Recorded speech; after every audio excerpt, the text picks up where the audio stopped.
हे family, welcome है फिर से आपका मेरे नए ब्लॉग में। कैसे हैं आप सब लोग? आई होप सब लोग बहुत अच्छे होंगे। तो देखिए, आज है तीजा का दूसरा दिन, जो कि पारण करने वाला दिन है।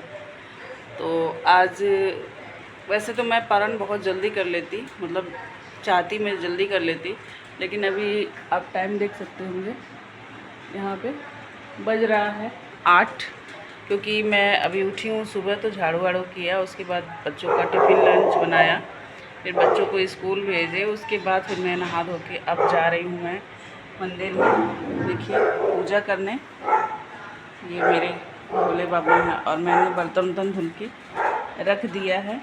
और यहाँ पे देखिए, ये अब इसको मैं छूऊंगी, पंडित जी को ये देना है तो ये छूऊंगी। और जो भी कुछ मैंने चढ़ाया है वहाँ पे, अभी सब मैं सुहाग लूँगी, इसलिए मैंने सिर्फ क्रीम लगाई है, मॉइस्चराइज़र क्रीम, और कुछ भी नहीं लगाया है।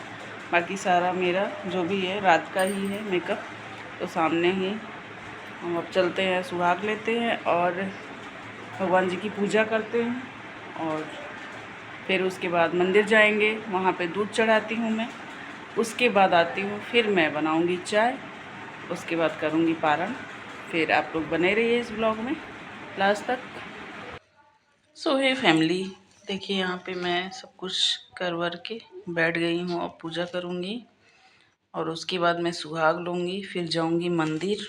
फिर मंदिर में हर बार मैं दूध चढ़ाती हूँ भगवान भोले बाबा को। उसके बाद से जो भी मुझे प्रसाद वगैरह खाना होगा, पानी पीना होगा, तब मैं पीऊँगी, क्योंकि 24 घंटे से ज़्यादा तो हो ही जाता है। तो इधर मैं भोले बाबा को नहलाती हूँ, जो शिवलिंग है महादेव का, उनको मैं नहलाती हूँ। उसके बाद लट्टू गोपाल जी को नहलाती हूँ, डेली का मेरा काम है।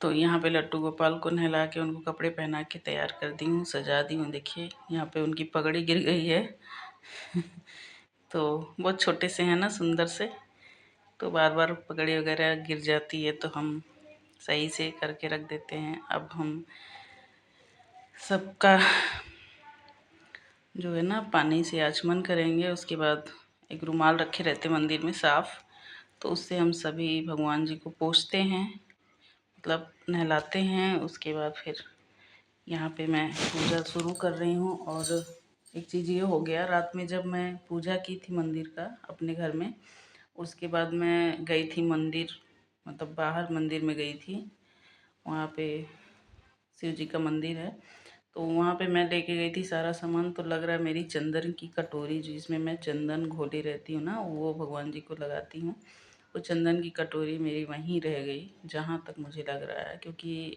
काफ़ी सामान लेकर मैं गई थी सुहाग का और सब पूजा का सामान।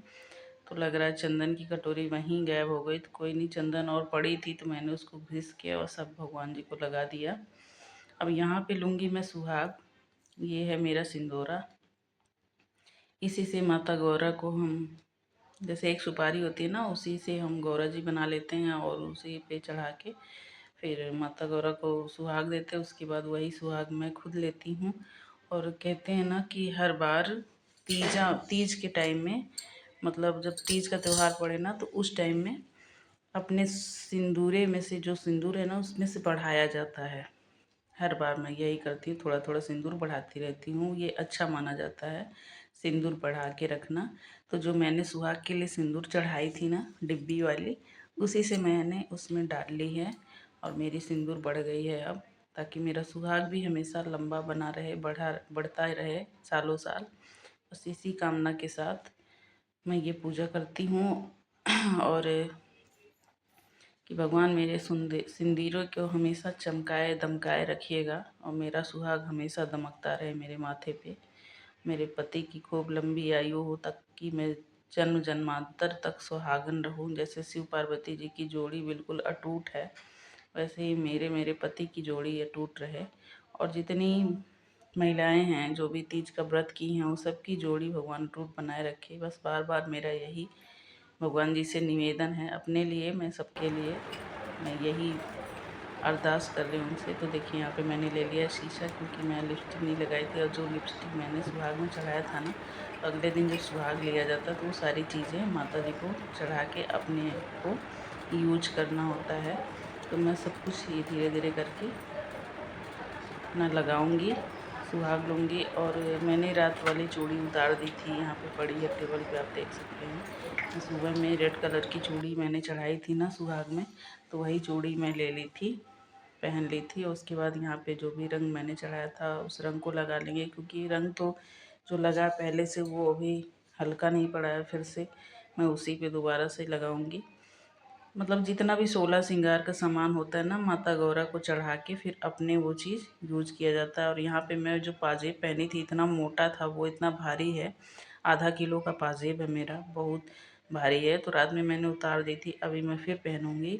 तो यहाँ पे जो मैंने बिछिया चढ़ाई थी गौरा जी को, ये बिछिया मैं पहले वाला उतार के इसको आज सुहाग, मतलब सुहाग का जो भी होता है सामान, और जो बिछुआ होता है ना, तो बिछिया हम दूसरा पहनते हैं तीज वाले दिन। जो पहले का पुराना बिछिया होता है उसको उतार के जो चढ़ाई होती है मैंने सुहाग में, वही मैं बिछिया पहनती हूँ। तो यहाँ पे देखिए चारों बिछिया मैं पहन रही हूँ। और इस बार मैंने अंगूठे वाला भी लिया था, तो अंगूठे वाला मुझे बहुत मन था पहनने का, तो मैंने वही चढ़ा के वो भी मैं पहन रही हूँ। तो यहाँ देखिए मेरा बिछिया मैंने पहन लिया, और जो पाजेब था वो भी मैंने पहन लिया। अभी तो मैं 1-2 घंटे पहनी रहूँगी, बहुत भारी है ये, बहुत चुभता है, बहुत वज़न होता है, पैर मेरा उठता नहीं है, बहुत भारी है। देखने में आपको पता नहीं लग रहा होगा कि नहीं, लेकिन बहुत भारी है बिछिया, वो सॉरी पाजेब। फिर उसको मैं उतार दूँगी थोड़ी देर बाद। तो यहाँ पे देखिए जो भी मैंने अनाज, मतलब सीधा जो होता है ना उसको छुआ जाता है, ये सारी चीज़ें मैंने छुई। और जो भी सुहाग का सामान जितना भी मैंने चढ़ाया था सब कुछ मैंने छुआ, और छू के ये पंडित जी को ये दान किया जाता है। तो ये सब कुछ मैंने कर लिया। अब हम करेंगे आरती। तो देखिए यहाँ पे मैं शंख नाद कर रही हूँ, और आज ना शंख अच्छे से बज नहीं रहा था, पता नहीं क्या हुआ था। और मेरी ताकत भी उतनी नहीं लग रही थी, क्योंकि मैं तेज़ से बजा ही नहीं पा रही थी, क्योंकि समझ सकते हैं थोड़ा सा व्रत में क्या होता है ना, वीकनेस हो जाती है, तो उतना मतलब जोर नहीं लगा पा रही थी मैं। तो मेरे हस्बैंड यहाँ पे आरती के टाइम पे आ गए हैं नहा धो के, और हम लोग अब आरती करेंगे, और इस आरती को पूरे घर में हम घुमाएंगे। उसके बाद मैं जाऊँगी मंदिर, मंदिर में भी पूजा करूँगी, दूध चढ़ाऊँगी भोले बाबा को। उसके बाद मैं घर पे आके अपना जो भी प्रसाद वगैरह खा के, पानी पी के, और जो व्रत तोड़ा जाता है ना वो व्रत तोड़ूँगी। तो यही था आज का मेरा करवा सॉरी तीजा का स्पेशल ब्लॉग।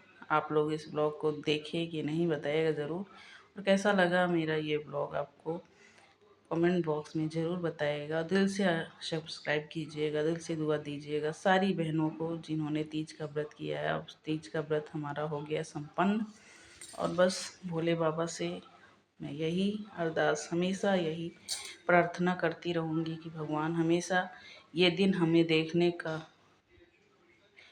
मौका दें, बार बार मैं ऐसे ही सुहागन बनी रहूं और आपकी ऐसे ही पूजा करती रहूं। तो सारे घर में मैंने आरती दिखा दी है, और अब मैं आरती को शांत कर रही हूं। तो हो गई मेरी पूजा, बस अब इसके बाद मैं जाऊंगी मंदिर। तो यहाँ पे बाबा जी से फिर से मैं एक बार आशीर्वाद लेती हूँ कि भगवान बाबा जी, मेरी ये व्रत आपने बहुत सफलतापूर्वक संपन्न किया, और आगे भी ऐसे ही हमें व्रत करने का मौका मिले, और मेरे बच्चे, मेरा परिवार, मेरे माता पिता, मेरा मायका और ससुराल सब बना रहे। सो हे फैमिली, कैसी लगी मेरी आज की ये ब्लॉग? अगर अच्छी लगी तो एक लाइक शेयर सब्सक्राइब कर दीजिएगा। मिलेंगे नेक्स्ट ब्लॉग में कुछ नई चीज़ों के साथ, तब तक के लिए हर हर महादेव।